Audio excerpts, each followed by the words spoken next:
तब बोले यार जो भी आइटम है, पार्टनर सैलरी बोल लो, पार्टनर कमीशन बोल, इंटर, ये सब आइटम कौन जाता है? प्रॉफिट होगा तो मिलेगा, नहीं होगा तो नहीं मिलेगा। तो हम लोग profit and loss appropriation account का बोल सकते हैं, profit and loss appropriation account का बोल सकते हैं। It is a appropriation of profit, it is an appropriation of profit. और इसको तुम्हारा कुछ क्या बोल सकते हैं? It is a charge against profit. तो ये एग्जाम में एक बड़ा जोर क्वेश्चन आंसर बहुत जोर आता है। किसी का 2 मार्क्स में आता है, किसी का 4 मार्क्स में आता है, किसी का 6 मार्क्स में आता है। तो हम पूरा 5 पॉइंट लिखा दिए, ठीक है। अब इसका एक बार हम रीडिंग करवाते थे तो और क्लियर हो जाएगा। अब देखो क्या लिखा है, चार्ज अगेंस्ट प्रॉफिट में क्या लिखा है? इट इंडिकेट्स डिडक्शन फ्रॉम, क्या लिखा है? रेवेन्यू टू असर्टेन, क्या लिखा है? नेट प्रॉफिट और नेट लॉस। ये जो चीज है पीएल अकाउंट की चीज है, ये सब सारा चीज क्या? नेट प्रॉफिट और लॉस आने से पहले का क्या, वो सब सारा चीज है। ये रेवेन्यू हुआ और ये सब सारा तुम्हारा क्या हो गया? डिडक्शन। तो इट इंडिकेट्स तुम्हारे क्या लिखा है? डिडक्शन फ्रॉम क्या? रेवेन्यू से जो कमाया है, जो सेल किया, उसमें से सब पैसा दे दिया। और अप्रोप्रिएशन ऑफ प्रॉफिट क्या बोला था? ये जो कमाया है रेवेन्यू, उसमें से सारा सैलरी फैलरी दे दिया। अब जो बचा उसके बाद क्या होगा? यहाँ बैठेगा। तो देखो यहाँ पर क्या लिखा हुआ है? इट इंडिकेट्स, क्या लिखा हुआ है? इट इंडिकेट्स क्या लिखा हुआ है? Distribution. It indicates distribution of net profit to different dates. It indicate क्या? Distribution of net profit. यही 1 लाख तो हम लोग क्या किया, अलग अलग शकल में क्या किया, बांटा टू डिफरेंट डेट। तो डिफरेंट डेट में तुम्हारा क्या जाएगा? Partner salary, partner commission, interest on capital और पार्टनर कैपिटल लगाना। तो क्लियर हो बटन पहले पर। तो इसमें क्या याद रखोगे? Deduction from revenue. और इसमें तुमको एग्जाम की क्या याद रखना? Indicate distribution from net profit to different dates. उसके बाद second point, it debited to profit and loss account. यहाँ तुम बोलोगे सारे का सारे क्या आ रहा है? इस साइड तुम्हारे क्या आता है? डेबिट अगेंस्ट साइड तुम्हारे क्या आता है? तो जितना भी सारा चार्ज अगेंस्ट प्रॉफिट तुम्हारा क्या है? Debited to profit and loss account. अब बोले कितना सारे कुछ याद करना है इसमें, कुछ याद ही नहीं करना। और ये वाला तुम्हारा क्या होगा? ये भी डेबिटेड होगा, ये भी डेबिटेड होगा, लेकिन दोनों का डेट में फर्क क्या होगा बोले तो? ये वाला डेबिट किसका होगा? Profit and loss account.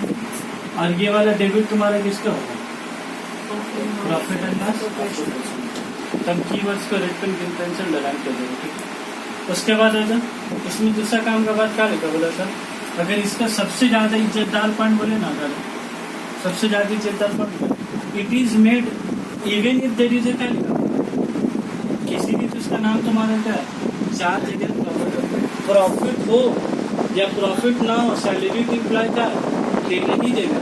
और सैलरी टू पार्टनर क्या? प्रॉफिट होगा तो देगा, नहीं होगा तो। इंसान अगर तुमसे पूछे कि चार्ज अगेंस्ट प्रॉफिट और अप्रोप्रिएशन ऑफ प्रॉफिट में डिफरेंस क्या है, तो उसको बोलते हुए बैठा होगा प्रॉफिट का पैसा वाट रहे डिडक्शन। उसको सिंपली क्या बोला? चार्ज अगेंस्ट प्रॉफिट हो गया, प्रॉफिट हो या ना हो पैसा देना, वो आइटम क्या होगी? चार्ज अगेंस्ट हो गया। और वो आइटम तुम्हारा प्रॉफिट होगा तो देगा, नहीं होगा तो नहीं देगा। तो वो आइटम तुम्हारा क्या रहेगा? Appropriation of profit. इसलिए पॉइंट नंबर 4 क्या सबसे पॉइंट नंबर 4। अरे क्या लिखा? If there is made only when there is, क्या लिखा है? ये तभी होगा जब प्रॉफिट होगा, तभी, अदरवाइज नहीं। अचानक क्या होगा? इट इज डन बिफोर, ये एकदम फालतू पॉइंट नंबर है। इट इज डन क्या लिखा होगा?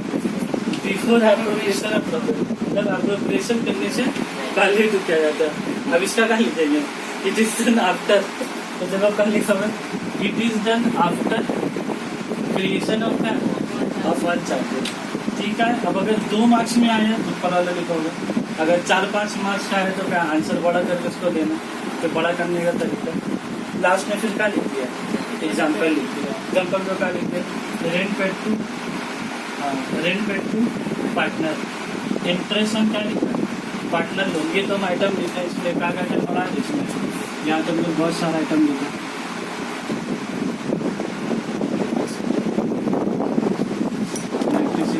डेप्रिसिएशन,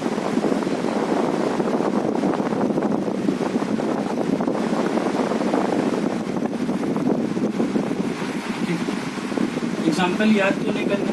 दिमाग से ऑटोमेटिक आ जाएगा, तो इतना अच्छा समझ लो। और इधर एग्जाम्पल में क्या, इंटरेस्ट ऑन कैपिटल, सैलरी और रेम्यूनरेशन के पार्टनर, जिसको हम लोग 2 पार्टनर सैलरी लिखते हैं ना, कभी कभी क्वेश्चन में रेम्यूनरेशन निकलता है, मतलब इसके इज्जत देने के लिए पार्टनर को सैलरी मत बोलो, पार्टनर को क्या देते, रेम्यूनरेशन बोलो। वो नौकर थोड़ी ना हो, तो ओनर है तो उसको इज्जत से बोलो ना, तो उसी को कभी सैलरी टू पार्टनर होता है, कभी रेम्यूनरेशन टू पार्टनर। और ट्रांसफर टू क्या लिखा बोले तो ये बहुत अच्छा है, ये बहुत अच्छा है। ट्रांसफर टू जनरल लीजर, ये क्या आइटम बोले तो ट्रांसफर टू जनरल लीजर, यहाँ बता देते हैं। ये जो तुम लोग देखे ना कि 60,000 रुपया है, मान लो बिजनेस में अगर 60,000 रुपया जो है, हम 20,000 अनंत 20,000 या 30,000 साबिर सर 20,000 रुपया और 10,000 अनस का हुआ लेके चले गए। अब बोले 1 लाख रुपये में कुछ पैसा करके क्या हो गया, खुलिया का हुआ, खाली हो गया, कुछ पैसा ना खुलिया में, खुलिया में सब पैसा जा हो गया। ऐसा करने से चलेगा? कल सुबह अगर फिर बिजनेस में अचानक से कुछ रुपए का जरूरत होगा तो क्या करेंगे? इसीलिए नॉर्मल प्रैक्टिस बिजनेस में क्या होता है, जो सैलरी दे दिया, कमीशन दे दिया, कैपिटल दे दिया, लेकिन उसके बाद हम लोग पैसा पहले क्या करते हैं बोले तो, पहले पैसा हम लोग क्या करते हैं, रिजर्व में ट्रांसफर करते हैं। अभी तुम लोग घर में ध्यान दीजिए, पापा मम्मी को देखोगे हमेशा करते हैं, रात में आते हैं बिजनेस करते हैं, एक तो पुलिया में 10 रुपये, जिसका जितना पैसा है, कोई 20 रुपये, कोई 50 रुपये, क्या करता है, डेली डालता हूँ। जो आदमी को आदत होता है, तुम देखोगे घर में अम्मी वगैरह हमेशा डालती है, क्योंकि सब पैसा का तुम अगर ईद का शॉपिंग कर लोगे, सब पैसा का मुर्गी ला के खा लेंगे तो चलेगा, कुछ पैसा बचाएगा क्या करना होगा, रखनी होगा। तो जनरल रिजर्व तुम मान लो कितना तुम ट्रांसफर कर रहे हो, 10%, कितना रकम, हर एक अलग अलग आदमी का अपना अपनी इनकम के हिसाब से होता है। जिसका बहुत ज्यादा इनकम है तो रोज 100 रुपये डालता है, कोई आदमी बेचारा कम पैसा है तो 20 रुपये डालता है, तो डिपेंड करते हैं कितना डालना है। तब तुम हमको एक बात बोलोगे ध्यान से, ये जो 10% हम पैसा ट्रांसफर करेंगे, ये जो 10% हम पैसा ट्रांसफर करेंगे, क्या हम 1 लाख का 10% करेंगे, 1 लाख का 10% करेंगे, क्या हम ये 60,000 का 10% करेंगे? 1 लाख दिमाग से बोलोगे तो 60,000 60,000। बाबू 1 लाख का तुम काहे करोगे? 1 लाख में तो तुम 24,000, 4,000, 12,000 तो दे चुके ना, तुम्हारे पास 1 लाख है कहाँ? तुम रिजर्व में पैसा कब हटाओगे? जितना पैसा बचेगा वहीं से ना हटाओगे रिजर्व में, तो तुम्हारे पास कितना पैसा बचा? 1 लाख में तो 24 दीजिए, 4 दीजिए, 12 दीजिए, तो बचे कितना तुम्हारे पास? 60,000 बचा। तो ये 60,000 का क्या करेगा? 10% क्या होगा? रिजर्व में हटा दिया, तो 6,000 हटा दिया। अब बोलोगे सर जैसे हम 6,000 हटा दिया तो अब मेरे यहाँ पर 60,000 बचे, क्या मेरे यहाँ पर 54,000 बचेगा? अब 54,000 बचेगा। तो अब जब यहाँ 3:2:1 में पैसा बांटेंगे तो अब हम यहाँ कैलकुलेशन कितना में करेंगे? अब यहाँ कितना में कैलकुलेशन करेंगे? 54,000 है, 54,000। तो मैं फिर से कैलकुलेट कर लेते हैं, 54,000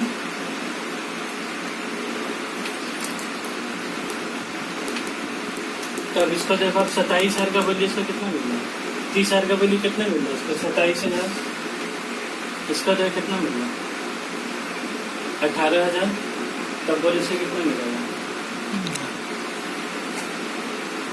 सबका हिस्सा से पैसा क्या हो गया? पहले से कितना मिल रहा था? 30, अब कितना मिल रहा है? 27। इसका हिस्सा में से 3,000 कम हुआ, इसका मिल रहा था 20,000, कितना मिल रहा है? 18। तो इसके से कितना कम हुआ? 2,000 रुपये। 9,000 पहले कितना मिल रहा था? 10,000 कितना मिल रहा ना, तो अनस के हिस्से से कितना कम हुआ? 1,000। इसके से कितना कम हुआ? 3,000। अनस यहाँ कम से कम कुछ बचल, ये जो 6,000 हटा मेरा पास से ज्यादा से हटा, कम से कम साबिर सर के पास से क्या ज्यादा के 3 है, तो 3,000, 2,000, 1,000 कितना बचेगा? तो वही 6,000 पैसा का हो गया रिजर्व में जमा हो गया। तब तुम बोले जो जनरल रिजर्व आइटम है तुम्हारा, क्या it is an charge against profit, it is an appropriation of profit? Appropriation of profit. जब प्रॉफिट होगा तभी तो रिजर्व में पैसा हटा कर डालेंगे, जब प्रॉफिट नहीं होगा तो क्या नहीं डालेंगे। इसीलिए ये वाला ही पैटर्न क्या काफी अच्छी। और ये एग्जाम में भी कितना बार क्या रहता है, यहीं पर लड़के लोग से क्या होता है, एकदम गलती होता है यहाँ पे जनरल रिजर्व निकालने में। वो 10% क्वेश्चन नहीं बोलता, वो किसा कर देता है 1 लाख का 10%। भाई थोड़ा सा सोचना है। इसीलिए इंसान क्या बोलता है ना, जर्नलिज्म कितना बार क्वेश्चन में से लिखता है, transfer of journalism 10% of the distributable profit. क्या लिखा रहता है बोला था क्वेश्चन में, ट्रांसफर 10% टू जर्नलिज्म। किसका बोला था, ऑफ नेट प्रॉफिट कि of the distributable profit, of the distributable profit. अब बात क्या सर, नेट प्रॉफिट और डिस्ट्रीब्यूटेबल प्रॉफिट में क्या फर्क? नेट प्रॉफिट का मतलब कितना हो गया 1 लाख, और डिस्ट्रीब्यूटेबल मतलब ये 1 लाख रुपया में सैलरी दे देंगे, कमीशन दे देंगे, इंटरेस्ट दे देंगे। तो अब मेरे पास फुलिये में पैसे कितने बचा था 60,000। अब मतलब अब मेरे पास फुलिये में कितना बचा था 60,000। तो डिस्ट्रीब्यूटेबल प्रॉफिट कितना, मतलब अगर वो पैसा का अगर साबिर सर, फैयाज और अनस से बांटे तो कितना बटेगा, 60,000 बटेगा, 1 लाख थोड़ी ना बटेगा। इसीलिए क्वेश्चन में होता है, क्वेश्चन सावधान से पढ़ना रहता है। क्या वो 10% ऑफ नेट प्रॉफिट बोल रहा, तो अगर 10% ऑफ नेट प्रॉफिट बोलेगा तो ये किसका ऊपर निकालेंगे 1 लाख का ऊपर।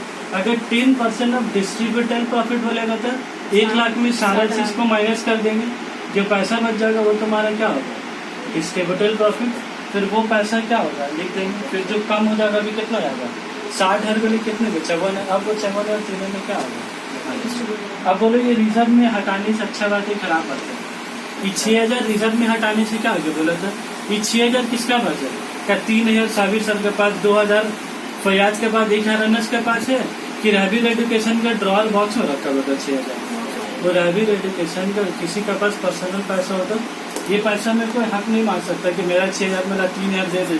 कहा है मेरा 27, मेरा 30,000 का बिल्ली 27 हो गया, ये पैसा चली गई उससे क्या होगा बोला था। कभी मान लो बिजनेस में अचानक से रंगकली करवाना है, अब अचानक से रंगकली कराने तो फिर सबसे पैसा लेंगे।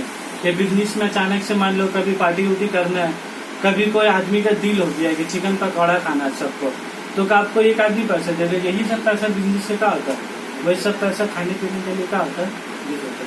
तो अब एकदम क्लियर है कि आपको चार्ज अगेंस्ट प्रॉफिट और appropriation of profit 1 minute slip. इसे में एक चीज और बोलने मांगे, जब लेक्चर नंबर 1 या 2 हम लोग कराए थे 2 में शायद, उसमें डिफरेंस बिटवीन हम कराया था प्रॉफिट एंड लॉस अकाउंट और profit and loss appropriation account. तो तुम एकदम ईमानदारी के साथ देखो, ये charge against profit is nothing but क्या प्रॉफिट एंड लॉस अकाउंट, और ये appropriation of profit is nothing but क्या profit and loss appropriation account. तो कभी एग्जाम में डिफरेंस ना, ये अकाउंट जो डिफरेंस पूछता है, और कभी किसका बोलेगा difference between charge against profit और अप्रोप्रिएशन ऑफ प्रॉफिट।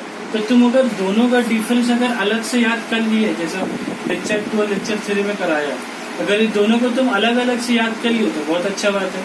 लेकिन अगर नहीं याद कर सके तो क्या, अगर एक तो भी याद हुआ दोनों में से, ये तो याद होगा तो दोनों में चिपका दोगे, और वाला याद है तो क्या उसको दोनों में क्या चिपका सकते हो। कभी एग्जाम्पल कोशिश करोगे क्या,